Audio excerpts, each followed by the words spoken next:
and the Venezuelan Solidarity Campaign. Please welcome Stansfield Smith.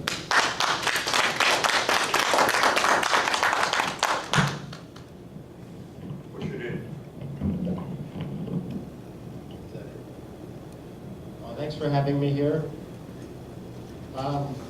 I went to North Korea, or DPRK, Democratic People's Republic of Korea. In March, I went to Beijing with my family for spring break. And I thought I'd go early to go to North Korea. So that's how I went there. I just went on an average tour. That's just tours to North Korea leave from Beijing. This one, I went on, was called Koryo Tours. Had about 45 people on it, about a dozen Americans, and the rest were from Europe or Australia and New Zealand. No, they were just average tourists, not political people. It wasn't really a political tour. I just there in a political time, and I didn't have intention of really doing anything out of my trip, but talking to the North Koreans who were with us in the tour, I got to realize how ignorant I was about North Korea and how they see things. And I figured, well, if I'm ignorant, then fellow anti-war activists here in the U.S. should be pretty ignorant too, because I've been in the anti-war movement about 20 years. So I interviewed some of them about their views, and then I just going to send it on some local list, but it got picked up by wider lists, probably just because you can't read anything that any North Koreans say about anything, which is kind of amazing, and we're supposed to have some kind of free society, but you can't even read that. Well, one thing I thought about when I was there, when I came back, I could come here and tell you anything about North Korea and you wouldn't have any idea, you know, am I making this up or not? Like, we all have pictures of it, young North Korean woman on the street doing the traffic thing with no cars on the street, but get all these in empty streets, and you get all these stereotype images in North Korea that you think, you know, this is real, but you don't know. I mean, I could find an empty street there and take a picture and show you this is North Korea. But actually, like with those traffic cops, most of the ones I saw were men who were middle-aged. So I could, but it made me think that, you know, we have access to everything on the internet, but our understanding of North Korea is probably about as ignorant as their understanding of North Koreans' understanding of the U.S., and they don't have much access to internet. So it's interesting. In fact, what we have is a lot of misinformation about North Korea, not just lack of information. It's like we've been systematically given misinformation, which makes me think that to misinform and confuse people in this country and keep them in the dark about what's going on in the world, government doesn't need censorship in this country. It has other means of doing the same thing, maybe more effectively, by just misinforming people.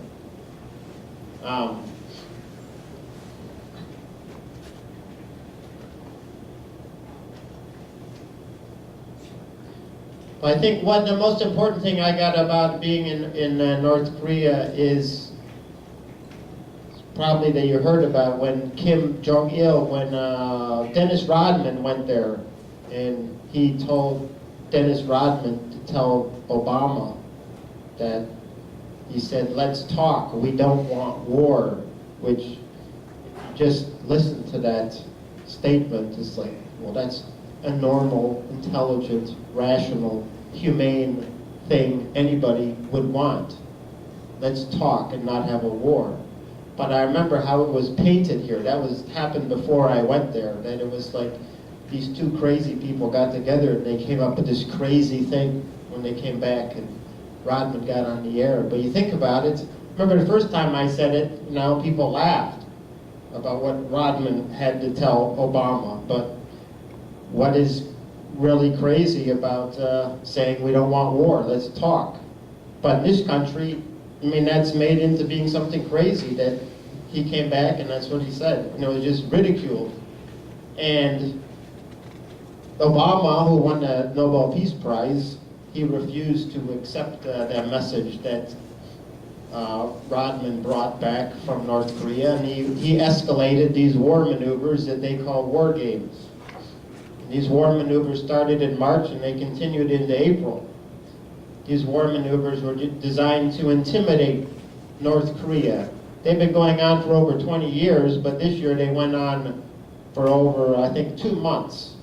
And this year it was an escalation over their normal war maneuvers that the U.S. has around North Korea. So that's a time, every time the U.S. does that, or have these so-called war games around North Korea, people there feel very threatened and they get very angry about what the U.S. is doing, which is one reason, you hear all these statements from the leaders of North Korea. I mean, it would be like if Russia had war maneuvers along the whole length of the border of Canada next to the United States.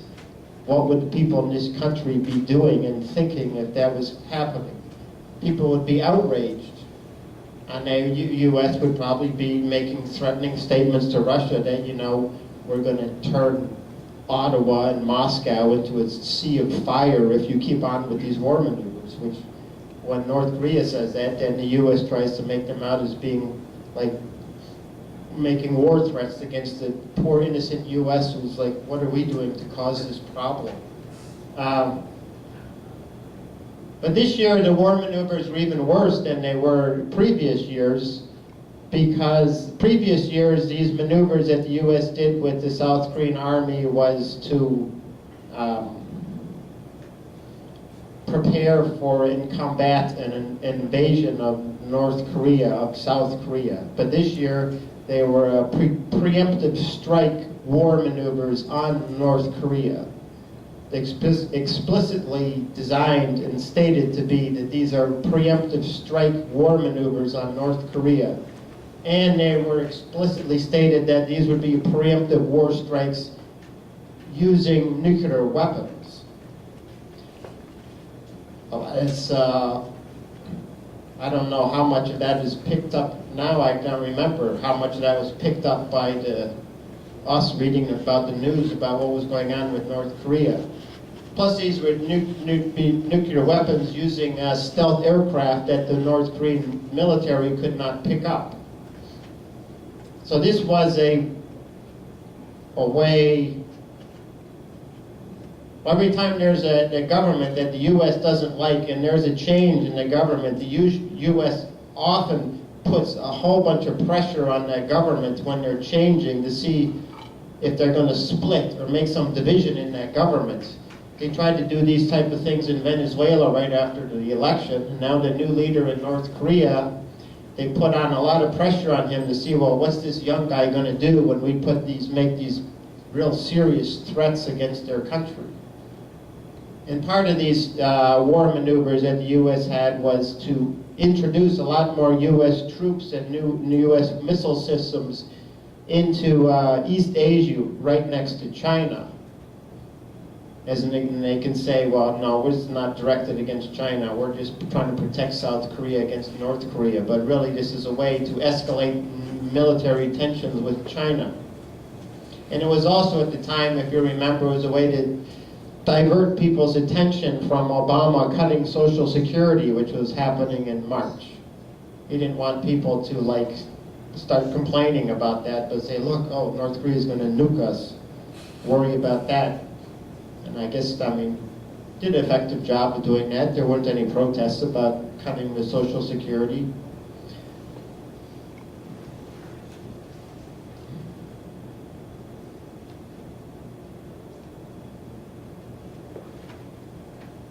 Now, Obama's position towards North Korea, the DPRK, is really the continuation of Bush's approach to North Korea, which is don't talk to the government, just threaten it militarily, which has historically been the U.S. position towards DPRK. Don't talk to that government, don't recognize them, just threaten them and sanction them. So they involve these constant military maneuvers that they have every year. They force the government of North Korea to spend a lot of money on the military to protect themselves against threats from the U.S. And then the U.S. imposes increasing sanctions on North Korea to to strangle the economy and the society and cause hunger among its people. And they hope this would lead to the collapse of the North Korean government. And this strategy is what Obama calls strategic patience. Really, I guess the goal of Obama is that they want someone like Abbas from out in Palestine there in North Korea, someone who will negotiate the terms of the surrender to the U.S. But North Korea they obviously have no intention of surrendering or giving up or anything. They plan to maintain, they're proud of what they built in that country, and they plan to maintain their system as it is, and they're not going to let themselves be pushed around by anybody. And I think this goes back even to the origin of North Korea. They didn't let themselves be pushed around by communist China or by the Soviet Union. That's what their Juche idea is to some extent about, that they're independent, and they're always going to be independent. Now, since the end of the World War II, since the end of the Korean War 60 years ago, or actually it was the U.S. war on Korea, not the Korean War, the Workers' Party government of North Korea has repeatedly put forward virtually the same 4 proposals to the United States, which are to sign a peace treaty to end the Korean War, and there is no peace treaty yet to end the Korean War. Second thing that they ask is that Korea be reunified, which was temporarily divided into North and South by the United States in 1945. And the third thing that North Korea asks for is an end to the U.S. occupation of South Korea and an end to the annual month-long U.S.-South Korean war maneuvers. And the fourth thing that they want is bilateral talks between Washington and Pyongyang to end tensions on the North and the Korean Peninsula.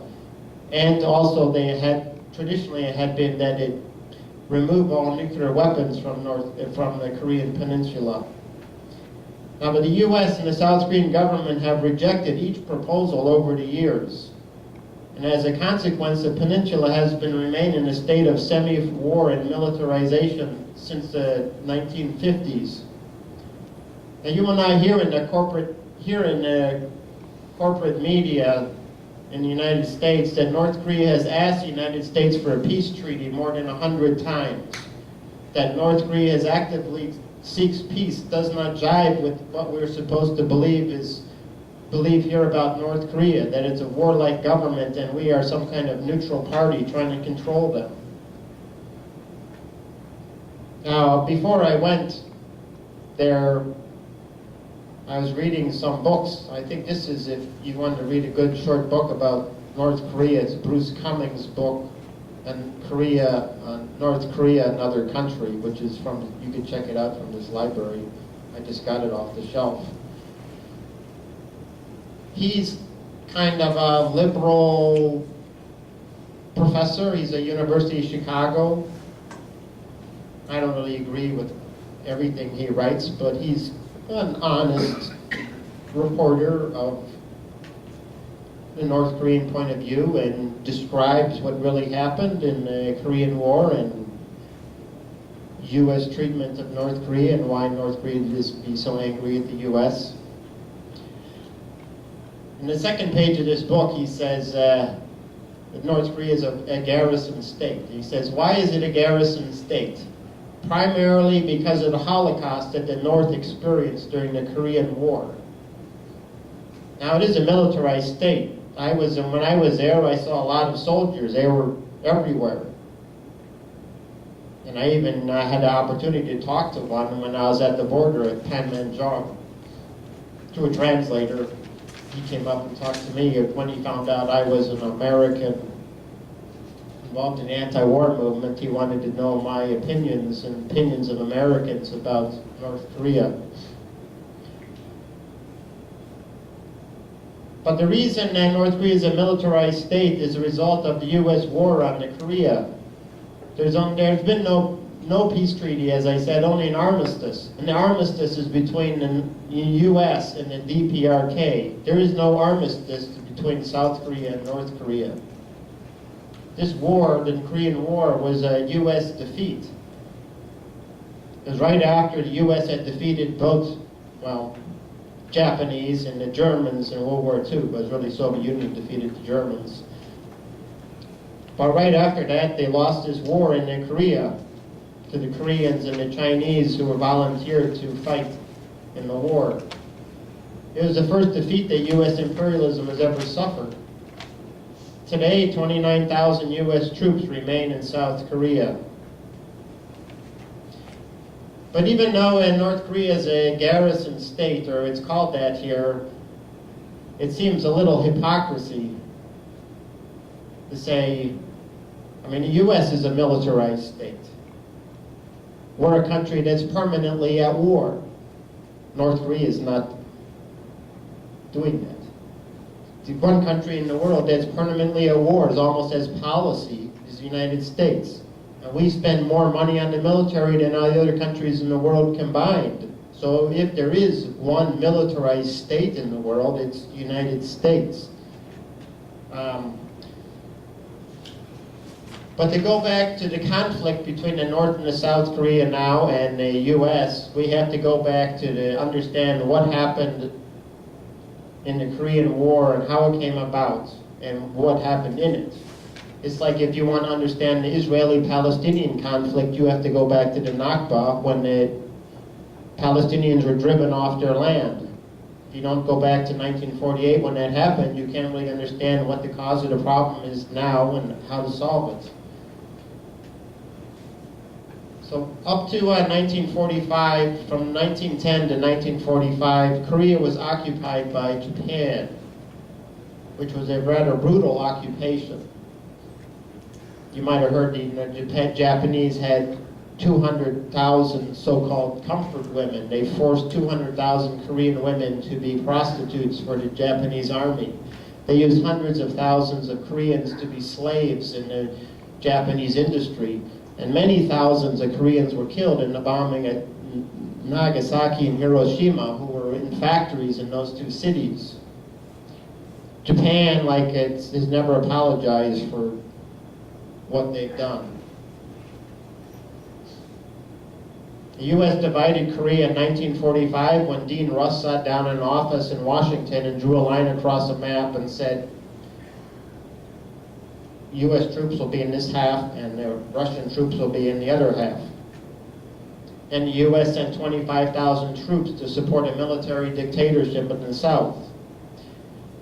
At that time, the U.S. and the Soviet Union agreed to withdraw their troops in 1948 and let national elections take place. In 1948, the Soviet troops did withdraw, but the U.S. did not. And it did not allow national elections because its chosen president would not have won.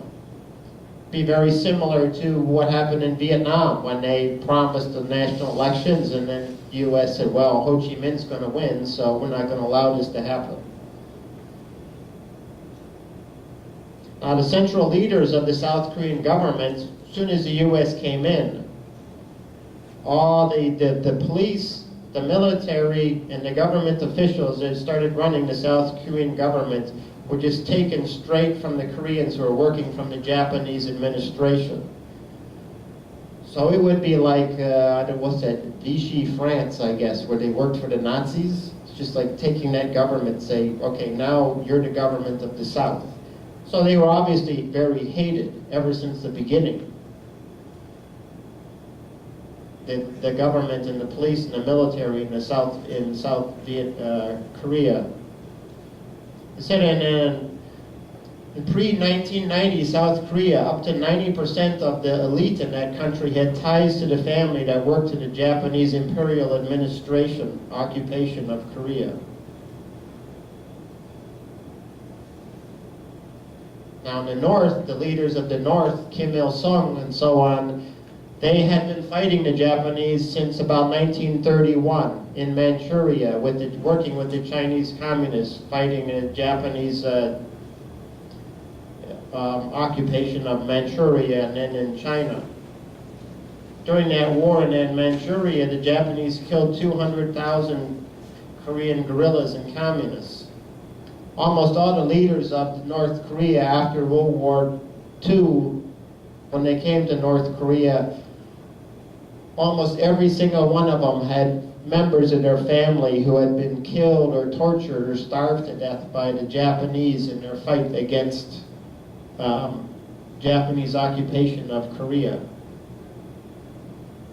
And then as soon as 1945, they divide Korea, you're going to have these people who had been fighting the Japanese for 15 years, controlling the north, and the Koreans who have been working very closely with the Japanese to fight the Koreans in control in the south, even though these were Koreans in the south.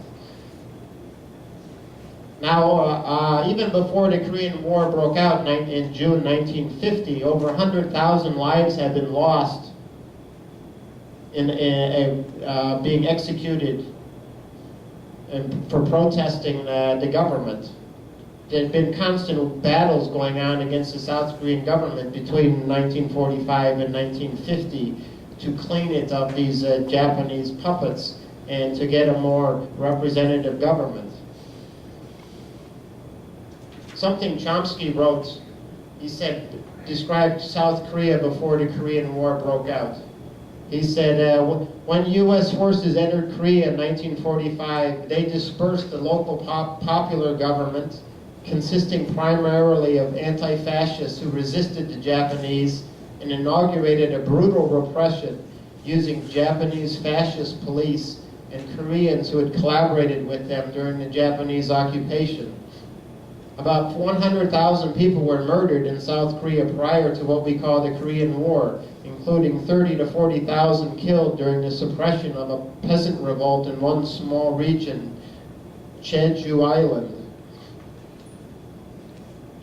Now, during the Korean War, which U.S. says North Korea started, North Korea says the U.S. started, but I would say Korean War started when some foreign country had no business being in Korea, divided a line down their middle and said, you are now two separate places. And there's no reason why Koreans should go along with that. They wanted to reunite their country the way it had been united for over 1,000 years. Stan, what year did that take place? What? The division? 45. 45? 1945. Okay. August 1945. Right Now, during the Korean War, I won't go into it that much, but I'll just quote General Curtis LeMay, who was one of the generals in charge of the air war against North Korea. He said in an interview in 1995, he said, over a period of 3 years or so, we killed off, what? 20% of the population in the north. That's 1 out of every 5 people U.S. killed. I mean, I forget how many, that's higher than what the U.S. killed in Vietnam. So as many as 4 million people, 4 million Koreans were killed in the Korean War, over 80% of them being civilians. The Chinese volunteers, about 900,000 were killed. So that's almost 5 million in the 3-year war. Now, in contrast, Japan in World War II only lost 2.3 million. It's almost just about half of what died in the Korean War. Bruce Cummings said that the U.S. used oceans of napalm on the north. The U.S. killed a higher percentage of the population in North Korea than the Nazis did in Poland or in the Soviet Union. U.S. bombing on North Korea was much more systematic than its bombing of Japan. For instance, Pyongyang, which is the capital of North Korea, had a population of 420,000 people, but the U.S. dropped 400,000, is that what I said? U.S. dropped 420,000 bombs on it. that every building and every structure that you now see, if you go to North Korea, was built since 1945 because everything had been destroyed by the U.S. Towards the end of the war, they would stop bombing, but they said there was nothing standing to bomb anymore. And once the Chinese came to aid the North Koreans in the war, General MacArthur ordered the bombing of every, quote, installation, factory, city, and village over thousands of miles in North Korea. He had given orders that any man-made building, any man-built structures are military targets, and all North Korean cities and villages are using scorched earth tactics on them. Eventually, all Koreans behind North Korean lines were considered targets, and civilians were no longer recognized by the U.S. military. The U.S. had complete control of the skies, and all people in all buildings were targets. Now, a lot of this I didn't know, but when I was reading about it in this book, it reminded me of when I was little. We'd celebrate Thanksgiving, and I'd read about how the Indians and the whites sat down together and they were happy. And then later, when I'd read about U.S. history and read about just the genocidal slaughter of the Indians by the white man, Korean War sounded just like everything they did to the American Indians or the First Nations people here. They did it in Korea. There was just a merciless slaughter of everybody there. Now, only 2 weeks after the start of the war, the Joint Chiefs of Staff considered using nuclear weapons. MacArthur had submitted 25 targets to be A-bombed. They wanted to drop a string of atomic bombs along the Chinese-Korean border to make it an uninhabitable region for about 60 years. And even Al Gore's father was in favor of doing that kind of policy. Truman was in favor of using nuclear weapons, but he had to deal with the international reaction of his allies and the UN troops, which it wasn't a US troops, it was supposed to be a UN police action. That's what they called this slaughter of North Koreans.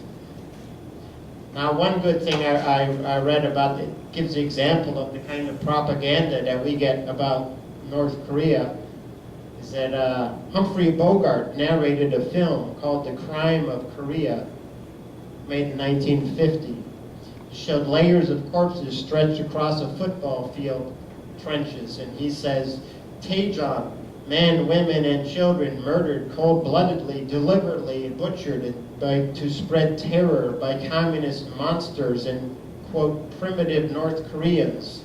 Taejon is south of Seoul in South Korea. So this film is a good example of the kind of anti-communist, anti-North Korea propaganda we are subject to from the Korean War to today.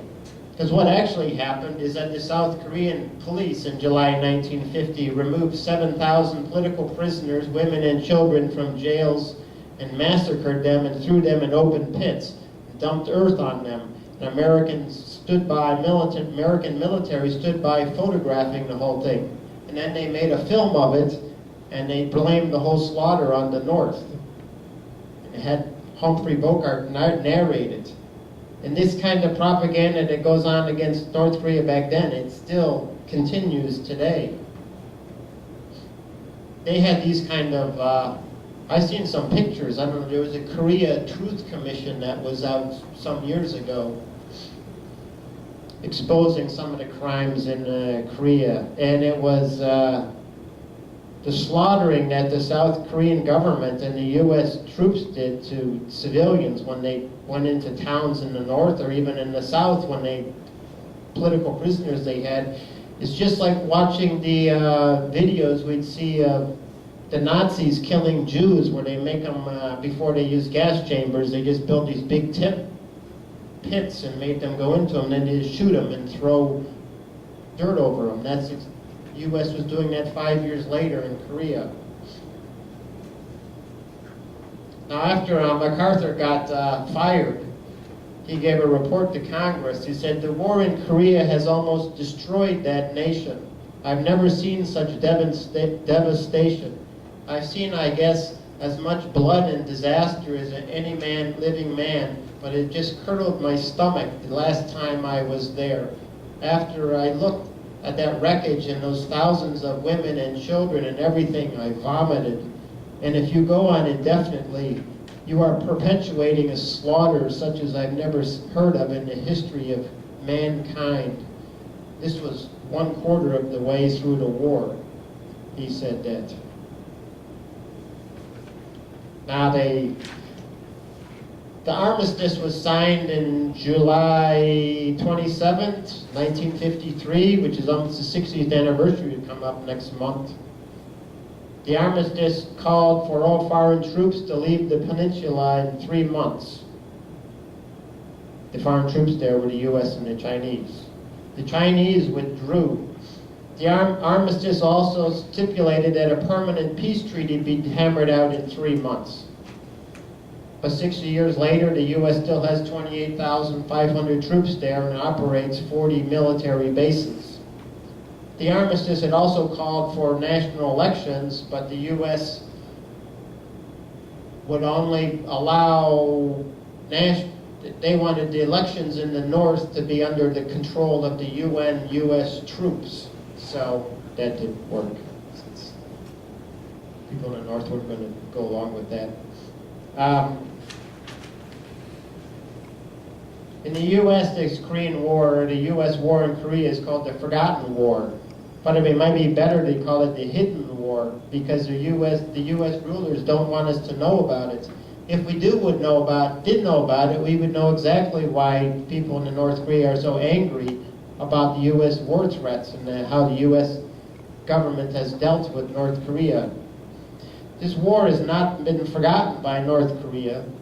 It's like the brutal Japanese occupation is still a living memory for them.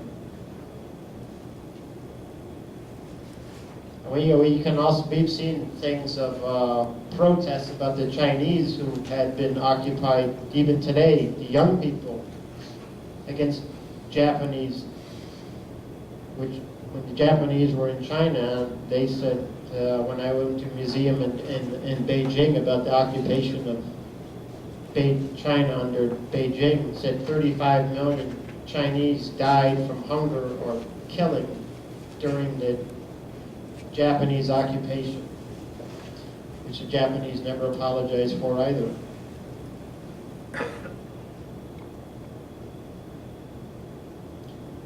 Now,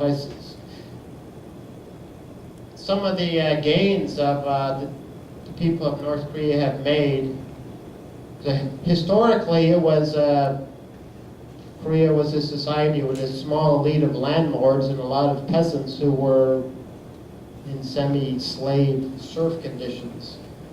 Right after the 1945, the government in the north gave the land to the peasants and got rid of the landlords. And even even CIA analysts note the compassionate care for children in general and the war orphans in particular in the north, and the radical improvement in the position of women that has occurred in the north, that there's genuinely free housing and free health care and a high standard of preventive care. By 1968, they had all the homes in the country had electricity, which was far more advanced than what South Korea was like at the time. Everybody in the north has a right to a job and they have education through grade 11. I did not see any beggars there, and I did not see any hungry people. But it's hard to tell if people are hungry, but I didn't see any really hungry people there. I did not see anything like I was in India, and it's pretty horrible conditions in India. I didn't see anything like that there. In fact, I didn't see homelessness there like you see here. Nor did I see those kind of defeated, demoralized people that you could see here, like among the homeless. Or if you go to Latin America, I didn't see that. People seemed educated, but not very well off, but they were okay. North Korea probably had the highest rate of economic growth in the 1950s and 1960s of any country in the world. Even in the 70s, the CIA said their economic growth was 35%. Their infant mortality and life expectancy rates were comparable to most advanced countries until the 1990s famine. They have a well-educated, disciplined, and organized workforce, and the country can mobilize everyone for national projects or campaigns. One thing, it's too bad you cannot see things. I can't show you anything. But if you want to, there's some things on YouTube you could watch. One is called North Korea, A Day in the Life, and another one's called 7 Days in Korea, North Korea. There's a lot of stuff on YouTube that was about North Korea that is mostly just anti-North Korea stuff. It seems it's like a sport among Americans and Westerners to go to North Korea and to make a film making fun of them. But these two films, North Korea, A Day in the Life, and 7 Days in North Korea on YouTube were pretty, it's what I saw. And plus they don't, it's not like a lot of films I might see about it where they might talk about hunger or the scarcity or a lack of electricity, but they don't say a word about how the U.S. is blocking food aid and how the U.S. is blocking oil and so on from reaching North Korea. Now, population in North Korea is 24 million. In the south, it's 49 million. About 3.5 million live in Pyongyang. The literacy rate is 99% there. Literacy rate in the south is 97%. The life expectancy in the north is about 70 years. In the south, it's 79 years. Infant mortality in the north is 26 per 1,000. In the south, it's 4 per 1,000. Or is it 100,000? I forget. 100,000. What? Should be 100,000. Yeah, I think that must be it. Do you have any numbers on U.S. on that? Pardon? Any numbers on U.S. infant mortality? Yes, the infant mortality rate in South Korea is below U.S. U.S. is about 7 or 8. South Korea is 4.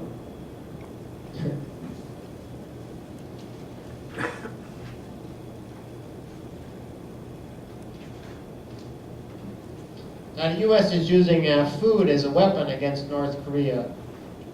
They had their worst famine in the 1990s.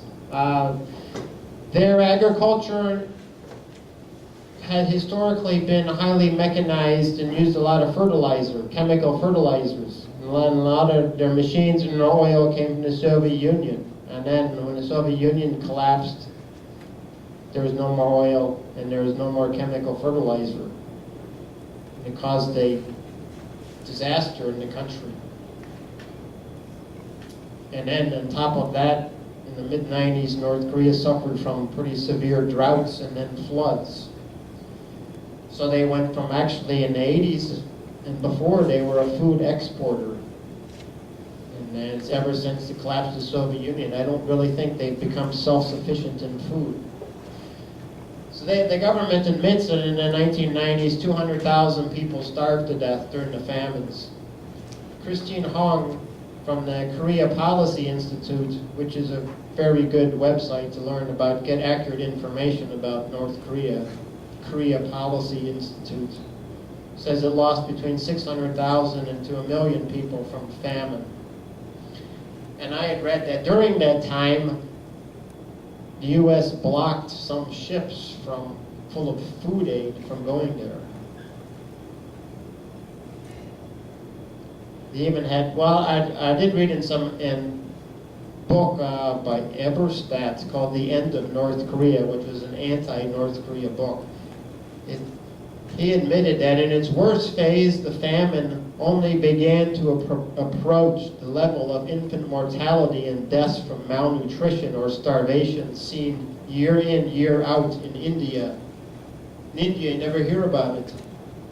You never hear about starving children, and it's just a democratic country that I guess they don't treat women right sometimes. That's about it. Now North Korea, 80% of the country is mountainous. I guess it would be like going to Vermont or something. That's their conditions where they have to grow food. There's not a lot of farmland anyways. When I was there, I see them growing food everywhere. Any kind of flat place, they're growing food. The country suffered 5 levels of sanctions since, I think, the mid-1990s. And like the U.S. sanctions on Iraq that killed about 400,000 people children in the 1990s, these economic sanctions affect the youngest and the most innocent the most. But even as a tourist, could feel the sanctions because we would go into hotels and there'd be no heat and no lights till we came in. And when we left, they turned it off. And we were there in March, and it was a lot colder there in March than here. It snowed when we were there. So these people, they work when no heat. And then they go home and there's no heat. And they often don't have cooking oil. And there's often no electricity. If you look at a map of North Korea, the lights, it's just Pyongyang is lit up. The rest of the country is just dark.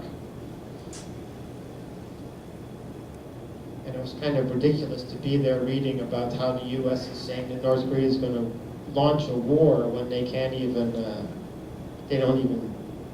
keep the lights on in the tourist hotels. It's kind of ridiculous. But like I said in the beginning, they can tell you anything in this country about North Korea and you have no way of knowing if it's true or not.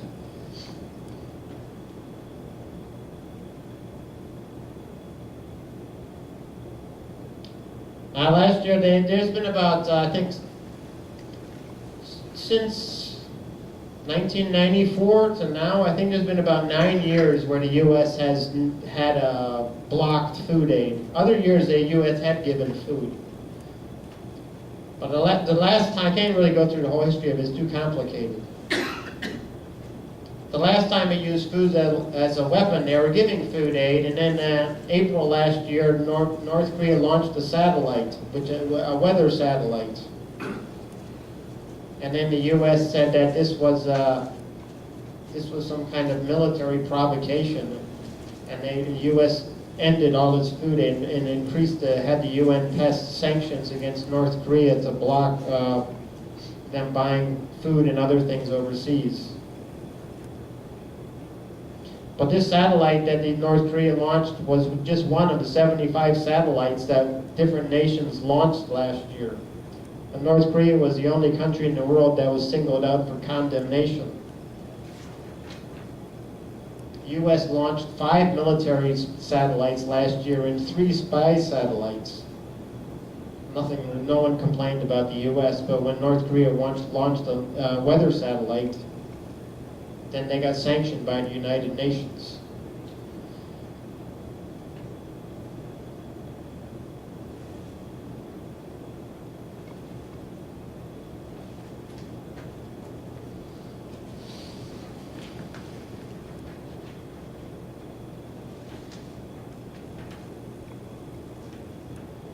I was going to say, I don't know where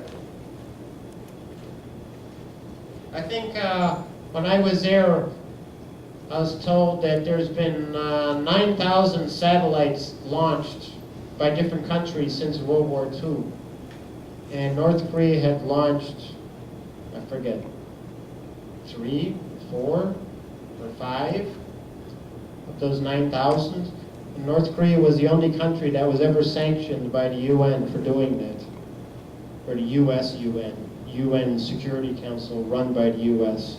There's been 2,000 nuclear tests since World War II. North Korea's had 3, and it's the only country that's been sanctioned for having nuclear bomb tests in the whole by the UN. So even South Korea admitted in 2005 that they had been building a nuclear weapon, and there is no one said anything. South Korea launched a satellite this year in January, and no one said anything. It's just a complete double standard applied to North Korea, and they see no reason why they should put up with this. When then North Korea, and as they said, if we cannot use satellites, every modern country that wants to develop needs satellites. If you don't have satellites, you cannot really modernize anything. So if we're denied the right to have satellites, then we're just made into a dependency of other countries, and we'll never be an independent country. And so we refuse to submit to those kind of conditions.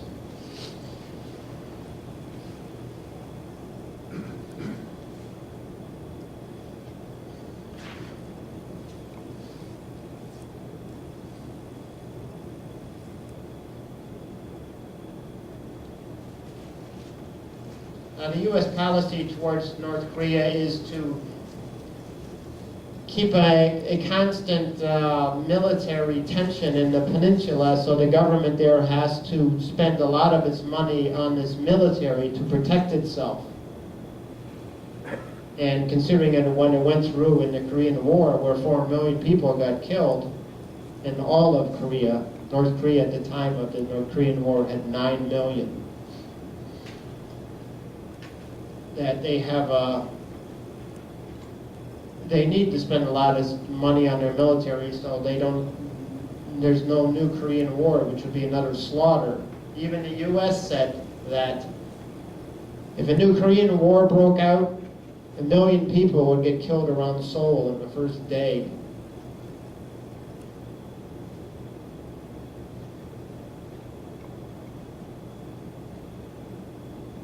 If the U.S.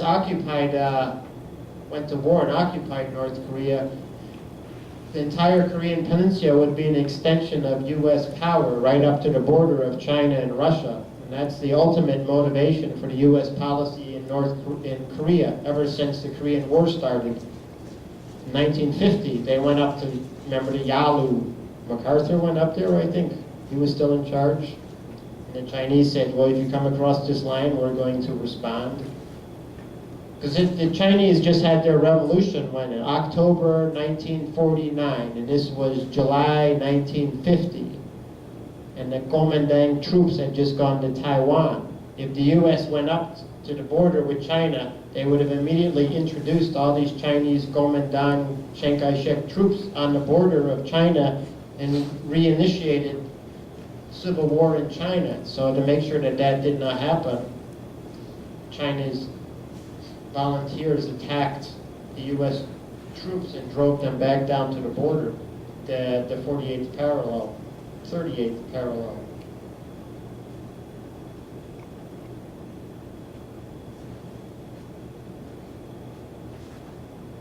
Now, one thing, I could read part of the interview I did with one of the people who was on our trip. He said, we have been used to coping with U.S. sanctions since 1945. Our people think that sanctions are a clear example of a double standard and a misuse of the UN Security Council. There is no justification for them. Sanctions were applied because our nuclear bomb tests and satellite launches. But since World War II, there have been 9,000 missile satellite launches. 4 were by the DPRK. There have been 2,000 nuclear tests, 3 by the DPRK. But the UN has never made any resolution or imposed sanctions on any other country for doing that, only the DPRK. This is a double standard by the UN. It is a misuse of the UN Security Council. Other countries are like US puppets to go along with this.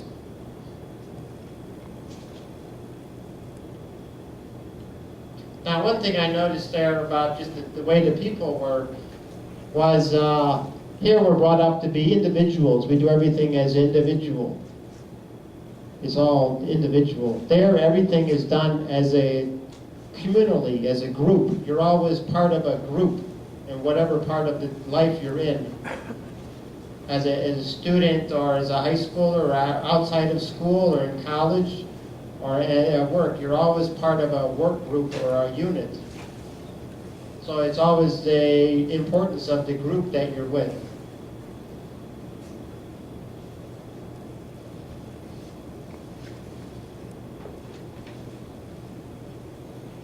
Now, I could say something about what we hear about the cult, about the Kim leaders. Just like it made me think about how, you know, we have all this internet access and all this access to information, but our knowledge of North Korea is about as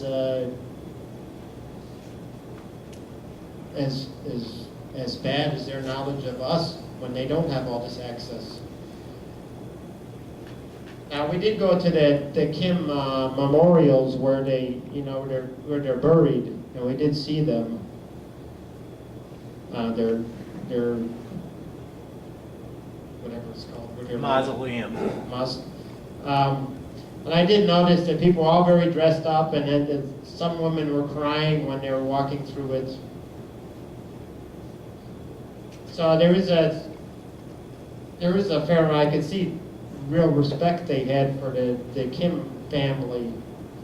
But it made me think about also the kind of cults we have in our country, because I can sort of remember back a long time ago when we all believed that came from a more or less democratic and free society, and that's what we live in. Am I running out of time? Oh, okay. Well, okay, then I'll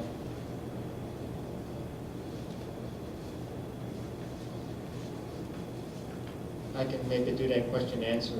I could say just one more thing. I read in the Tribune yesterday about North Korea. It said there are like 200,000 prisoners in prison camps there, which communists always have prison camps, not prisons. We have prisons, which I guess are okay, and prison camps are not. But, you know, the population, they're talking, it's supposed to be how bad it was. There are 200,000. But the population in North Korea is 25 million. They have 200,000 in prisons. Our population is 320 million, and we have 2.4 million in prisons. And if you do the calculations, it's almost like the same ratio. But this is what I mean, there's no way when they say there's 200,000 in prison that they know that that's accurate. But it's interesting how they say, you know, all these prison camps, but it's so bad in North Korea with so many people in prisons, it's almost like here in the U.S. They don't say that, but you're not supposed to think that way. But okay, I'll stop, and maybe I could get in some of this other later.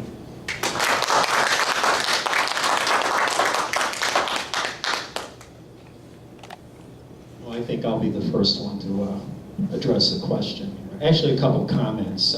You know, one of the things you were just talking about, you know, it shouldn't be lost on us that, like, the United States, not only, as you were referring to earlier at one point in your comments about the level of expenditure on militarism in this country, you know, exceeds that of the rest of the world essentially combined. I also believe that with regards to prisons and people that are incarcerated, the United States is also like at the top of that list too. You know, I read somewhere one time where there is, on any given night in the United States, there's over 2 million individuals that are locked up in a jail or a prison somewhere. That's just stunning when you think about it. But a couple things I wanted to say too. I know you didn't cover this because you weren't there, but you know, right down the street here from the library, we have a remarkable asset in Chicago. It's called Facets Multimedia, which is the largest, to my knowledge, film library in the world. And you can go down there, and they have like many, I can't say about North Korea, but they certainly have many, many contemporary South Korean films. And they're not all these crazy kung fu. They have a political culture in the South that is, from a historical point of view, nothing short of remarkable. There's a film, and I'm pulling this out of my memory vault somewhere, but if you're interested, I think it's called Taebaek Mountain. Taeback. This is a film that was done, but it's actually a real location, and it is in currently, well, what is and was South Korea. And in reference to the struggles you were talking about between peasants and this landlord class, which we know is what was basically left over and took political power. I guess we could say arguably still has it to a certain extent. But it's a remarkable history because they cover that period of time, I want to say from 1950 through the end of the Korean War, and you see these guerrilla fighters who are actually leftist, who are fighting in South Korea, fighting the South Korean government. And you know, I can't recommend this film enough. You should take the opportunity. It's a film made in South Korea.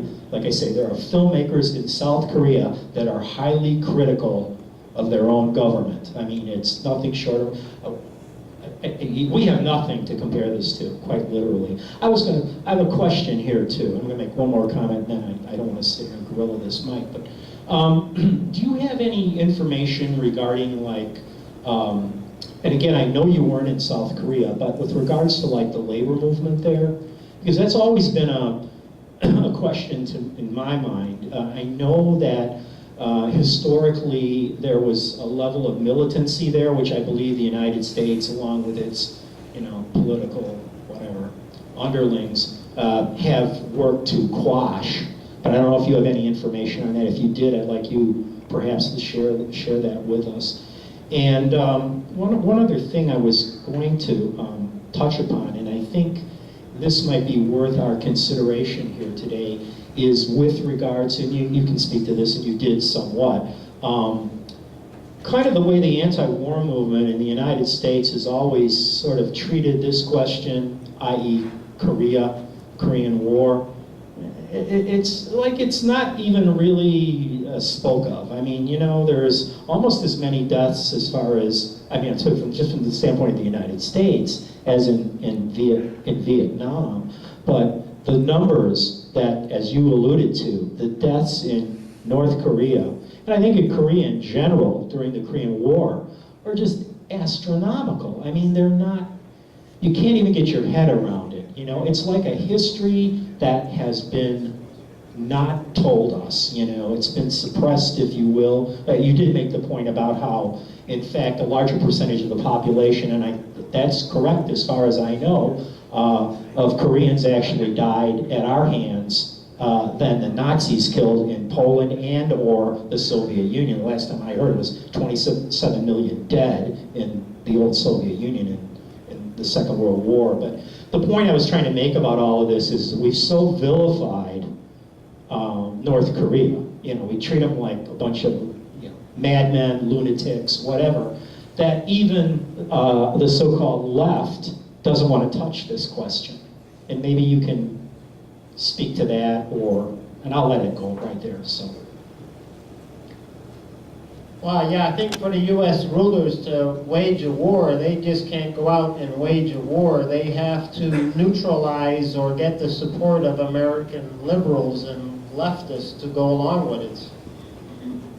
Now, Bush did not do that in Iraq, but I think Obama did it pretty well in Libya. I don't know how he's going to do in Syria, but Obama's much more effective in neutralizing, even the protest cuts, like in Social Security, that they have to neutralize or get the support of liberals and left people, like Nation Magazine and Progressive and so on. And you're not going to find any of these, I think, that are defending North Korea. They've all repeat all this propaganda that the leaders in this kind of a crazy place. Was that your whole question? I forget. Yeah, I was just saying if you would comment on, how this is so different. It's at least seemingly so. How we don't, this is a question that never comes up. I mean, about Korea, whenever Korea is addressed, I'm speaking specifically about North Korea, it's always in the context of there's just something totally not right about this place, i.e. we can dismiss them and Which opens up, of course, then the possibility that they could be in our crosshairs, so to speak.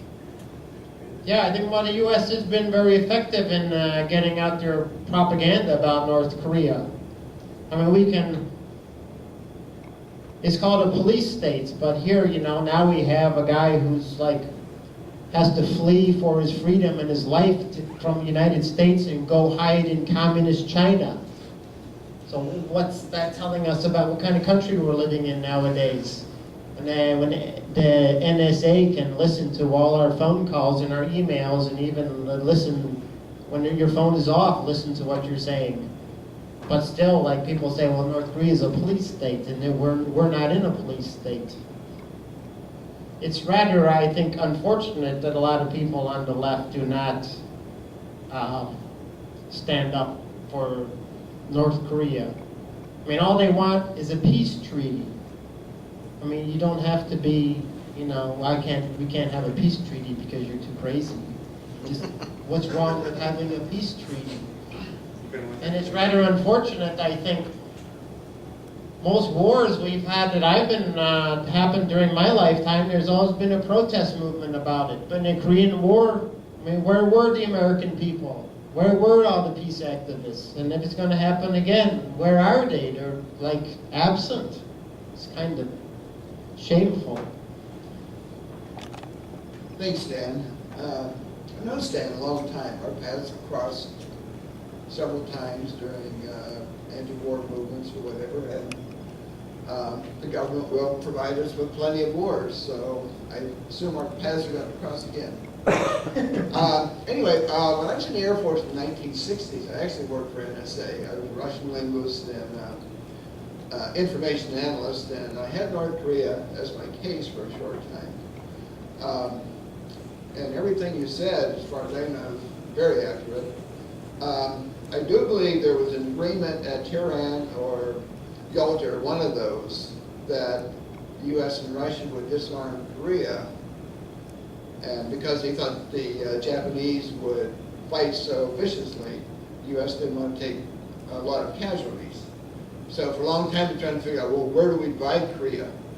The mountains run the wrong way, there's no rivers like that, so finally, well, let's just take the 38th parallel.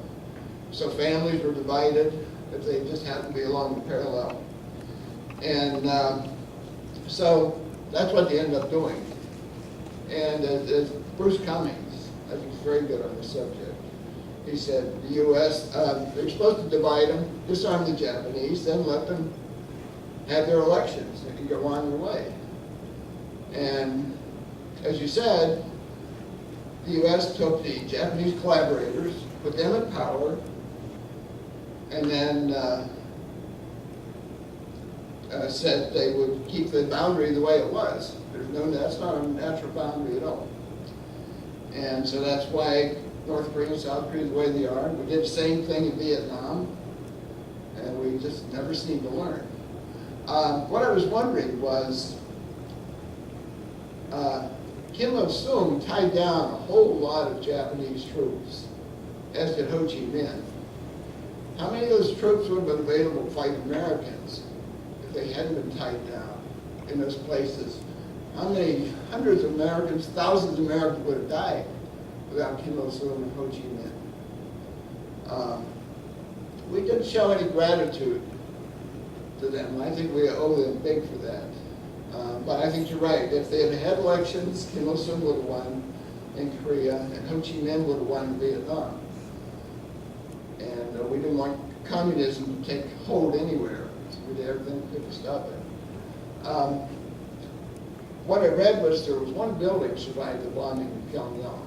It's a restaurant, and you can still go to that restaurant if you do. So anyway,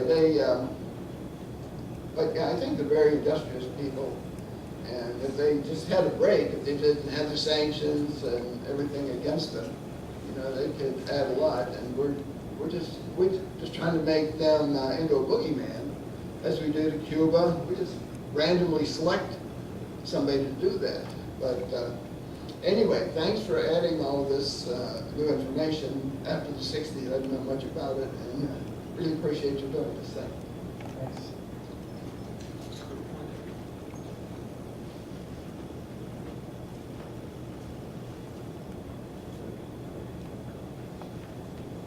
Are you gonna comment, or?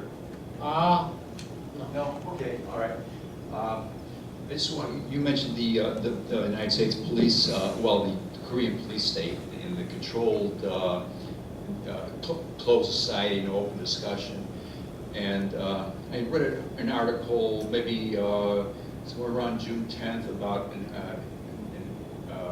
emir in the Middle East that some school teacher was sentenced to some years in prison for tweeting something insulting or embarrassing about the emir. So we have a whole list of these types of things that are happening in the Middle East, but we don't know what's going on because everything that happens in this government, the United States, is so heavily classified. So we have secrets, everything's a secret. And most of these secrets are things that are merely embarrassing to the government. And so we have everything classified. So where some countries, maybe in North Korea, if it's an open society, or in the Middle East, where an emir is being insulted, you say, we don't do that over here. We don't arrest people for insulting and embarrassing our leaders.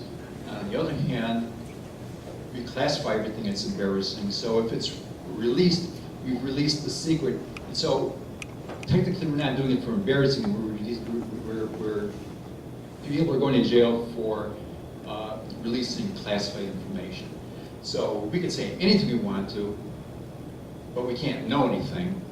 And if we do know anything, and we say it, and we release it, then even if it's only embarrassing, then we're going to go to jail for releasing embarrassing information. So it's just kind of a perspective where's the difference? I don't see the difference. I don't see the difference between any of these states that are so tightly controlled.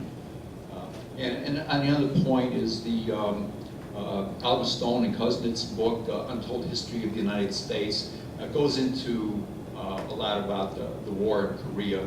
And it said that during the bombardment that there were somewhere between about 76 of the 78 largest cities in North and South Korea were reduced to rubble. And this continued while it was negotiating the armistice.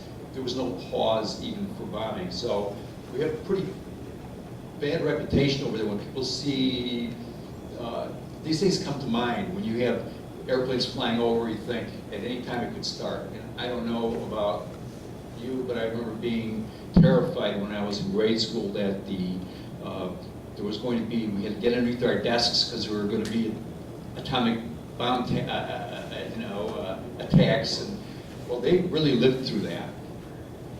Something that came out in this Oliver Stone book and a couple other books that I've read recently is about how often the United States uses the threat of atomic warfare.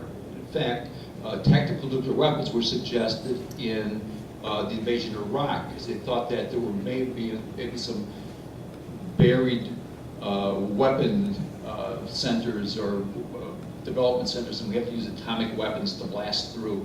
So it's been a very frequent threat of this. I don't want to go on too far. Maybe one more thing. Read a book about John Nash was the person who worked for Rand who developed the game theory from which comes mutual assured destruction, and it's a mathematical derived theory. That's what he got his Nobel Prize for. One of the problems with that is that you can only do that, it's only most effective in conflict. When you start doing things like saying, let's have peace, it throws the mathematics all out of whack. So let's we're at arm's length distance in doing these negotiations, these measurements, these calculations where we're not letting any human nature that would come into the human concern come into the negotiation or the communications. Mathematics works fine. We start saying, okay, let's have a peace treaty. All of a sudden, it's all going crazy. We don't know what's going on anymore. So maybe that's part of the reason, because we have a lot of people that are basically, John Nash was the man in A Beautiful Mind, the psychotic person who actually was psychotic in life. Paranoid schizophrenic. Schizophrenic, that's right. So we have these people that are devising these mathematical theories based on their perception of the world, but they're crazy. Okay, so we have a problem there because this is the best mathematical system that we have of analyzing these things. So we can't talk to people because we kind of like step out of the bounds of where the mathematics is effective. Anyway, I just had to bring a couple points up. And thank you.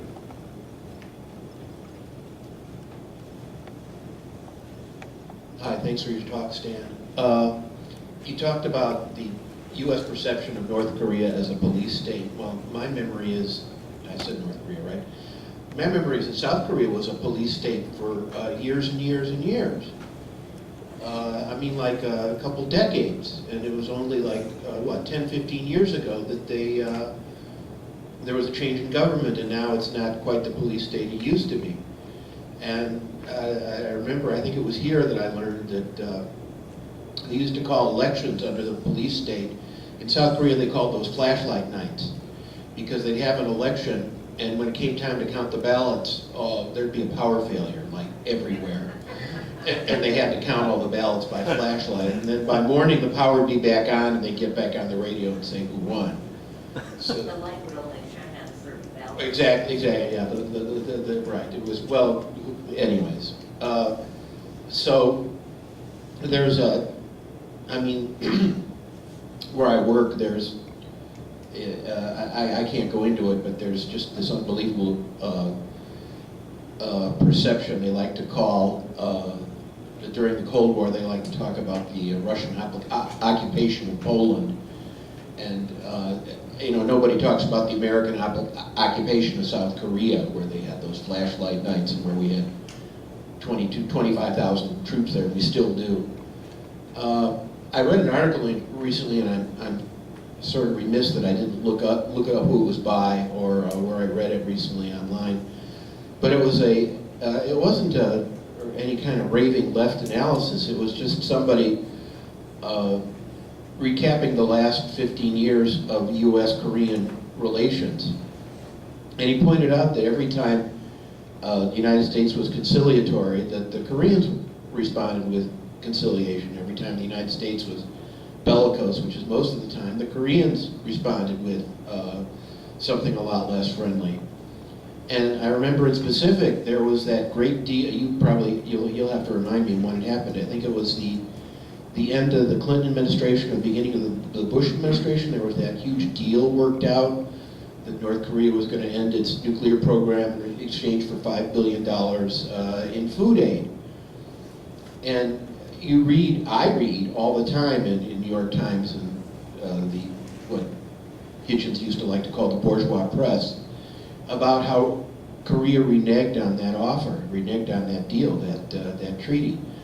Well, the real story is that the treaty was negotiated, if I remember correctly, by Clinton, where they'd halt their civilian nuclear program, and we'd give them $5 billion in food aid.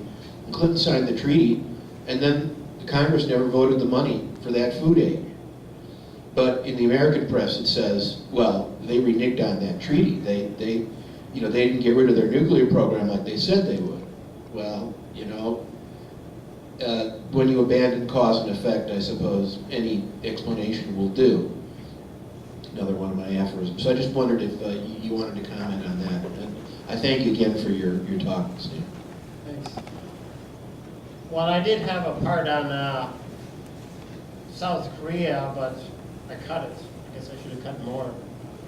One of the things I cut that I read in some book I got from a downtown library, that it was not by a very friendly author towards North Korea. He said when South Korea had the Gwangju uprising in 1981, I believe, the people in that city took over the city against the military dictatorship. And the military sent in the military to crush this uprising, which they cannot do without U.S. approval, because the U.S. controls their military. And one of the things they did to crush the uprising and to defeat the protesters is they used flamethrowers on the protesters. That's what they did in the South back then. There's still a lot of political prisoners in the South.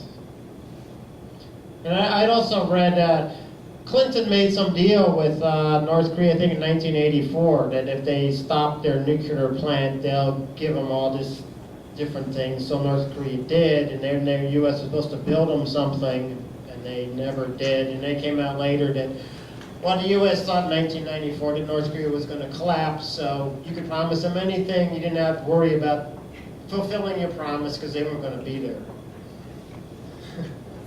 And I guess around the year 2000, then the North got pretty angry that the U.S. wasn't really doing what it said it would do. And then Bush came in, and all of a sudden they were the axis of evil, and that changed things. Which it's,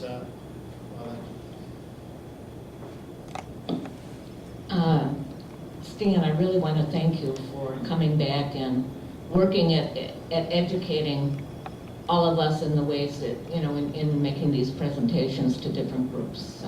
I really appreciate it. I have two questions which aren't related. Okay, I'm going to, I guess, express my ignorance. Pyongyang is the capital of North Korea, of the DPRK. You traveled, I think, to the, I don't know, the zone that separates the north and the south, right? Yes. What's the distance between Pyongyang and that area where you traveled? Well, maybe it's about 2 hours by bus. Okay, It's and you not very traveled far. on a bus? Yeah. Okay, when you took the road, did you see any did you go through any small cities and or villages? And could you just describe what you saw? Because I think you may have seen more from the bus than you saw around your hotel. Because I know in another presentation you said that you couldn't leave the hotel on your own. Is that correct? Right. Could you just describe what you saw on that bus trip? I know that you would have been traveling at, you know, at higher speeds, but like what was the housing like? Were there people out on the streets? How were they dressed? And then I have a totally separate question. Well, one thing that struck me when I was there, that the people look like normal human beings.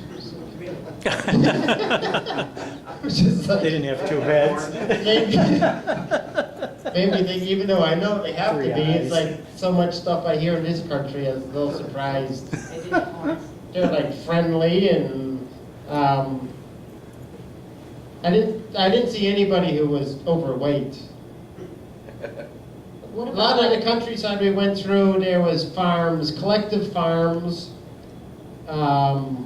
It's very mountainous. A lot of them didn't have many trees on them, which makes me a little worried about flooding and so on. The other cities did not have they had very little like electricity. People got around by walking or riding their bikes. So not many vehicles. No. And what did the houses look like, or the buildings? What were they built of? Let me see. There's collective farms, sort of. I must have seen about 5 or 6 off in the distance. I couldn't see them close up. But like everything there has been built in the last 50 years, 60 years. So, I mean, they're not mud huts or anything. Okay. They're all modern. Mhm. Well, nothing is more than 60 years old. Okay, my other comment has to do with how the left has basically swallowed the U.S. propaganda about North Korea, or let's say most of the left. And I was just going to bring up something. Around the time of the attacks on Iraq, and it may have been a couple of months before that, there was a big gathering of protesters. And it was a big auditorium, so I'm assuming it was at a university, in a university setting. And there were several different speakers. And not one of the first, this was at the time where, I don't know when Bush began labeling Iraq, Iran, and North Korea as the axis of evil. I don't know when in his administration. He took office in 2001. I think that was January 2002. In the Okay. State of the Union? Okay. Yeah, what was the State of the Union? I don't remember what year. Okay, well, so anyways, it was closer to the attacks on Iraq, which was March of 2003, and it may have been after. But anyways, there were all these speakers, and none of them had any difficulty criticizing Bush's putting Iraq and Iran in the axis of evil. But most of them, you know, were critical of North Korea in one way or another. And then there was a young Korean woman, I'm assuming she was from the South, but she may have been from the North. And she, in a very gentle way, criticized us for lumping North Korea in with the axis of evil, of swallowing that.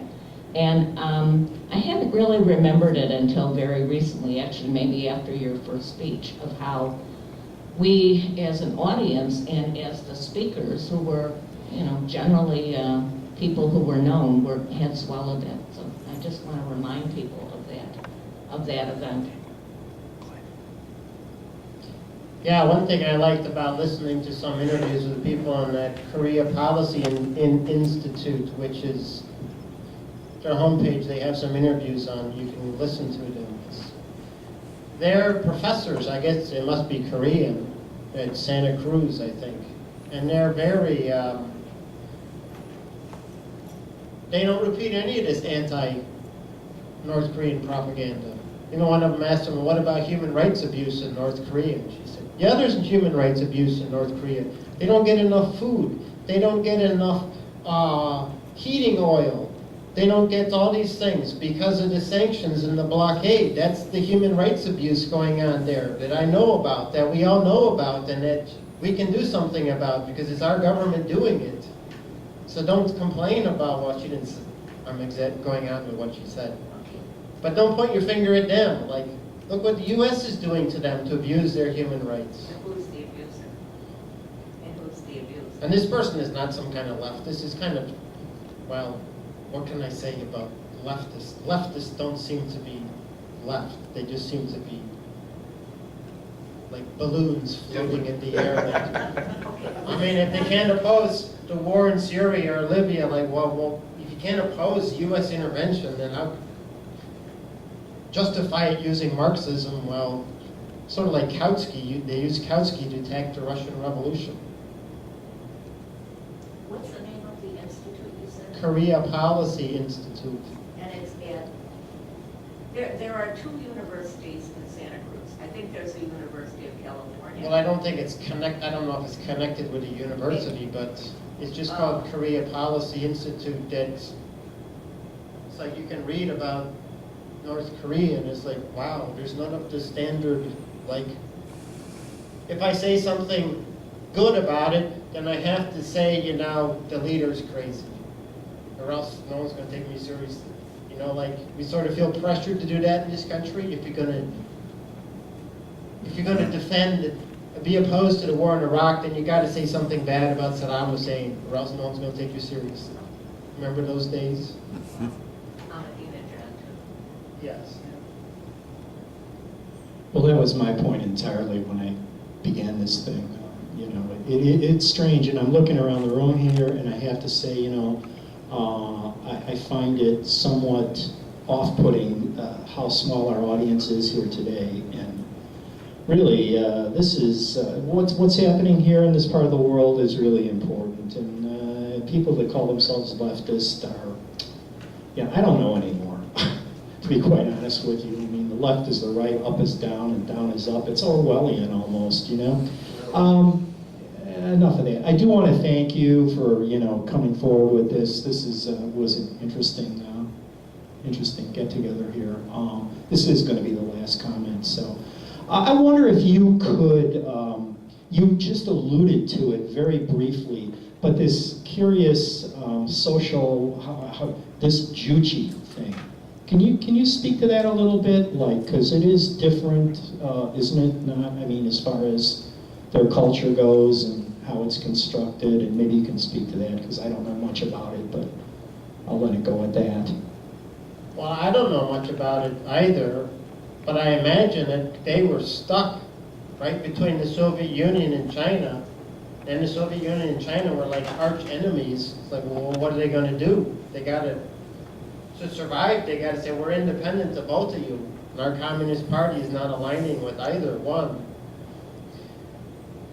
And then I think a lot of it is from the fighting the Japanese occupation. They had to do everything themselves. And they'd have a lot of aid from China.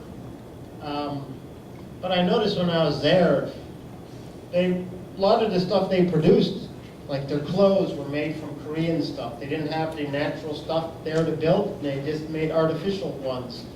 Some material, I don't know what it is. But they do try to be very independent, and people I talked to were like very, very proud to be Korean. Well, you know, one thing about Korean culture, and again, you can correct me if I'm wrong, but it seems relatively self-evident that looking at it just in general, it seems like they're a very inward-looking people. It doesn't really seem to matter to them so much what maybe others think about them. I mean, that's my impression. They're, like you say, for so long they've been, they've been dealing with like these, states around them that were much larger, much more powerful, specifically like Japan and things like that. So they've always had this kind of a self-sufficiency, sort of like, we'll do this on our own if we have to. It's not like they're not looking for friends. I'm not trying to say that. I mean, as far as that goes, as far as I'm aware, I mean, really they have only one true trading partner, and that's China. I mean, they've been so isolated by the United States and by the West in general. Arguably that's almost a crime against Korean humanity anyway. The fact that when you talk about, well, I love when they talk about how like, oh, well, they don't have enough food to eat. Well, nobody ever finishes that, the story, which is to say, we've imposed these embargoes on them forever and a day, and we contribute to the fact that, like, when people die for lack of, nutrition, who's really at fault there, So. Yeah, some humanitarian agencies just recently said that they cannot continue with their work because the sanctions have frozen their ability to transfer money to buy food for the people there. And it's rather, the U.S. has said, well, North Korea has to figure out how to resolve that problem. But I think the U.S. has been quite effective in making the people of the North Korea suffer and then spreading the story that they're suffering because of their government, not because of what the U.S. is doing. And a lot of people believe that. Same as Cuba. It's going to happen to Iran. Well, yeah. All the human rights violations in Cuba. Just look at Guantanamo. Yes. All right, is that it then? I guess we're done. Thanks, Dan.